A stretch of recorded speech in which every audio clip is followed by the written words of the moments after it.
مخې ته د پاکستان د سفارت له مخې تېرېدمه چې کله زه افغانان ولیدم ما ته یې رامنډه کړه. ما ته ډېر درد راغی، افسوس راغی، خاص کر د یو خورکۍ له سترګو اوښکې تویېدلې. ما ته ویلې چې جنرال صاحب ما ویزه هم شته، 3 شپې مې په تورخم کې وکړې، ما ته اجازه نه راکوي زه لاړ شم.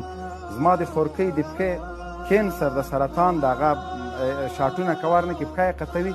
یقیني ما دومره درد احساس کړه چې ولې د نړۍ په 20 کاله مرستو کې زه یو روغتون نه لرم، زه یو معیاري ځای نه لرم، زه دومره مرستې د نړیوالو راغللې، زه د ما خور اوس هم د سفارتونو مخکې ژاړي، فریاد کوي، د خلکو پښې نیسي چې زه ځم ګاونډي هېواد کې یا نورو ځایونو ته په خپلو مصارفو باندې زه دوا کوم، څوک مې پرېږدي نه. د نړۍ دروازې دومره بندې شوې، خاص کر اسلامي هېوادونه دومره بېغیرتي له افغانانو سره وکړله چې 52-55 اسلامي هېوادونه دي.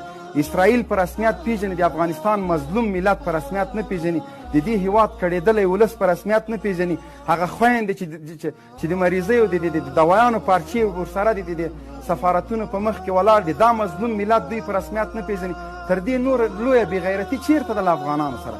تر کله پورې به په مختلفو نومونو بس ده چې د امریکا ظلم او وحشت ته یې موږ یوازې پرېښودلو، بس ده چې د ناټو یرغلګرو قواو زندانونو ته یې پرېښودو، سکنجو ته یې پرېښودلو. اوس چې موږ ازادي واخیسته، خپل د وینو په قیمت مو واخیسته، اوس خو که کفري نړۍ له موږ سره نه درېږي، اسلامي نړۍ خو دې دغه همت وکړي. زه د اسلامي نړۍ په علماو باندې، سیاسونو باندې، په دې ټولو باندې غږ کوم چې د افغانانو تر څنګ ودرېږئ. دا افغانستان په یو ناورین کې واقع ده، دلته صحت ته کار نه ده شوی، دلته نړیوالو پوهنتونونو ته کار نه ده کړی، په هر بحث چې کرپشن سوی ده. اوس ولې د ما یو افغانه خور د یو سفارت تر مخې اوښکې تویې شي، ویزه یې په لاس کې ده، پاسپورټ یې په لاس کې ده، هغه ته اجازه نه ورکول کېږي چې خپل د بچي، خپل د لور، خپل د زوی علاج وکړي، په خپلو پیسو یې کوي. دا نړۍ مفته نه کوي.